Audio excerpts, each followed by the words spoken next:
باسم الآب والابن والروح القدس الله الواحد آمين. إخوتي الأحبة، بهالقراءة اللي سمعناها اليوم، بهالحدث اللي صار بعد القيامة مع يسوع القائم من الموت والتلاميذ، في كثير نقدر نستفيد منه كثير. وإذا بدنا نقعد نفسر بنضل لعبكره نفسر فيه. ولكن الوعظة اللي تنقال شقفة صغيرة من هالإنجيل الكبير نستفيد منها وناخذها زوادة معنا. اليوم أنا بحب أسأل سؤالين مهمين هيك. أول ما بلشت أتأمل بالوعظة بالنص الإنجيل في سؤالين طرحوا على راسي. أول سؤال: ليه هالتلاميذ وقت يسوع كان على شط البحر ما عرفوا يسوع؟ كثير مهم. وليش هالتلميذ الحبيب، هذا ثاني سؤال، وليه التلميذ الحبيب يوحنا اللي كتب الانجيل عرفه؟ هيدا اللي بدي جاوب عليه اليوم بس. Et je vais après l'homélie en arabe, je vais faire un petit résumé en français pour les Français. إخوتي الأحبة، أول سؤال بسيط جدا. بدي لكم شغلة يمكن كتار منكم بيقولوا براسهم إنه يسوع بعد القيامة تغير وجهه. يمكن ما عدنا نعرفه، ما عاد مثل قبل القيامة. أنا بقول لكم شغلة كتير بسيطة هون، وأنا قريت كتير بهذا الموضوع، جي في beaucoup de recherche يعني à ce niveau. وكثير من الريشيرش عند اباء القديسين chez les pères de l'église بيقولوا انه ما تغير منظره ليسوع. من بعد ما قام يسوع من بين الاموات، قام بجسده البيولوجي اللي عايش فيه على الارض هو ذاته. ما تغير منظره ليسوع، بس تغير شيء ثاني. شو تغير؟ مين بيعرف؟ عيون الناس، عيون التلاميذ تغير. هيدا المشكلة الكبيرة اللي كان عنده إياها يسوع. العيون اللي كانت متكلة على يسوع بتآمن فيه، من بعد ما مات يسوع راح مر بطرس كان صياد سمك قبل ما دعاه يسوع ليكون عم يتبعه مثل ما شفنا اليوم بالنص. مر بطرس قال لهم أنا رايح أتصيد. راح يرجع مر بطرس يعيش مثل قبل ما دعاه المسيح. خلصت القصة. مثل كأنه مر بطرس وعيونه لمر بطرس اختفى فيهم الإيمان. وقت اللي بيختفي الإيمان من العيون من القلب، منبطل فينا نشوف يسوع القائم من الموت. منبطل فينا نعرفه وهو موجود عطول على شاطئ حياتنا يوميا، عطول على الشط. نحن وعم يطلع علينا وعم يسألنا شو جبتوا؟ ماشي. شو صار؟ ما بعرف. بس أنا عم بقول شغلة، يسوع القائم من الموت ما فينا نشوفه بعيون ما عندنا إيمان. هيدي المشكلة الكبيرة. الرسل صاروا عيونهم من بعد ما اتكلوا على الرب وحطوا كل تقلهم بالرب حول كل شيء. للأسف ما عادوا شافوه، ما عادوا مع إنه هو ما بتتغير أبدا. بقى الموضوع ليش التلميذ الحبيب ثاني السؤال عرفه؟ هيدا قصة كبيرة حلوة هون. هالتلميذ الحبيب تتذكروا وقت العشاء السري وين حط راسه التلميذ الحبيب؟ على قلبه ليسوع. فات على قلبه ليسوع. اختبر قلبه ليسوع. وهو اللي كان منتبه على كل كلمة عم بيقولها يسوع. جميل هالتلميذ الحبيب، أنا بحبه كثير يوحنا الحبيب. هو شفيعنا يعني شفيع كل المرسلين.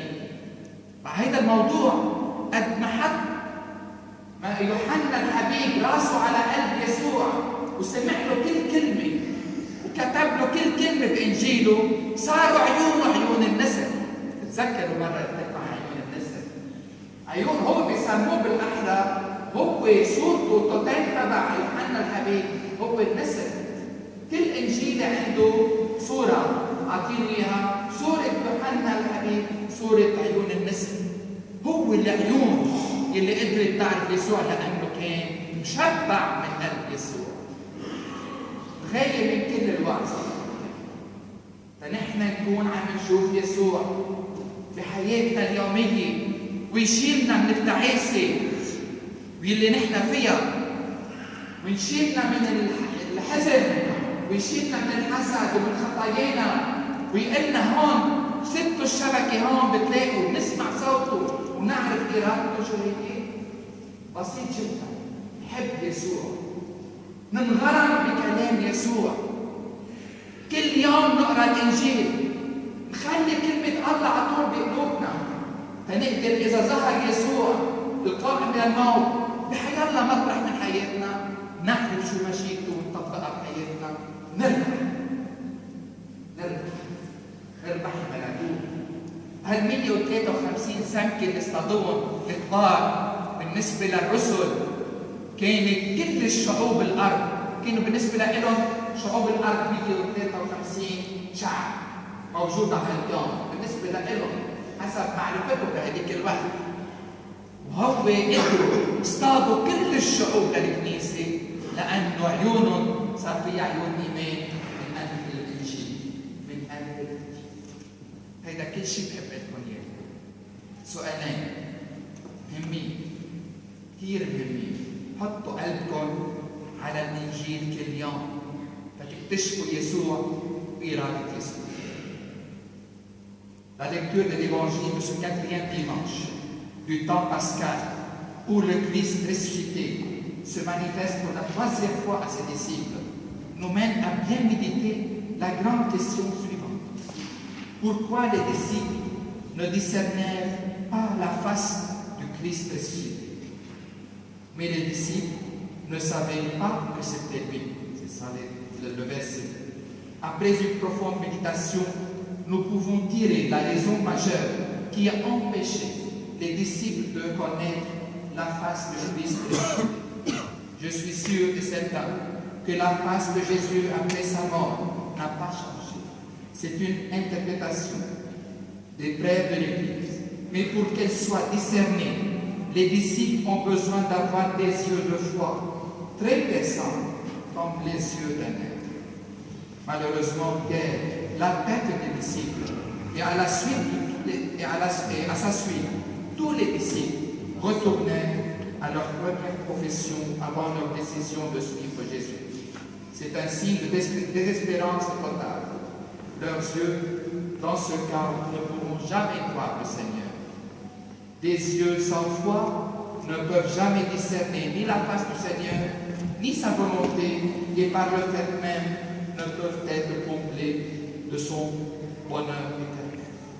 Alors la deuxième question qui se pose immédiatement après la première: comment ce disciple bien-aimé a reconnu après coup la face du Seigneur?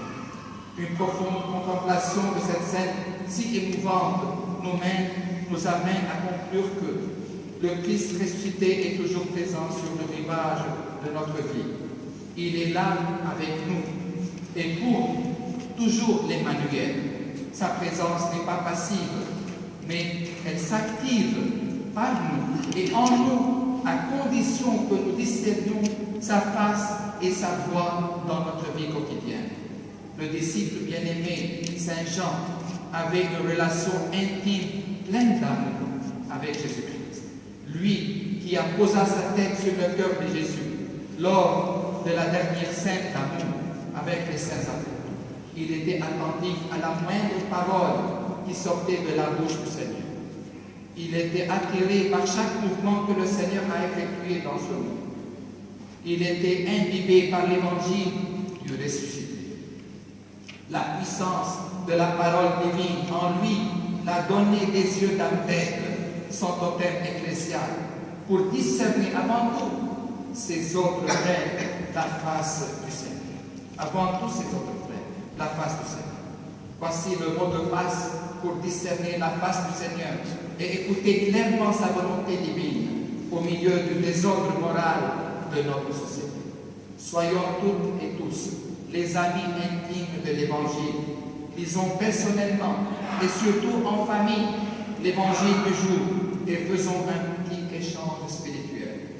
En cela, le Christ ressuscité nous comblera de son amour et sanctifiera nos désespérances jour après jour, afin que nous soyons ces témoins qui rassembleront des différents coins du monde des fidèles à son Église.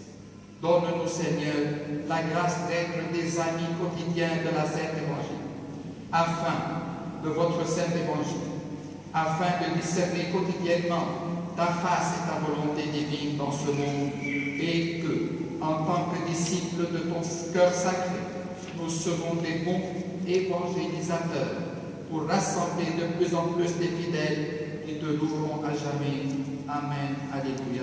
Christ est ressuscité. Il est vraiment ressuscité. Donc, maybe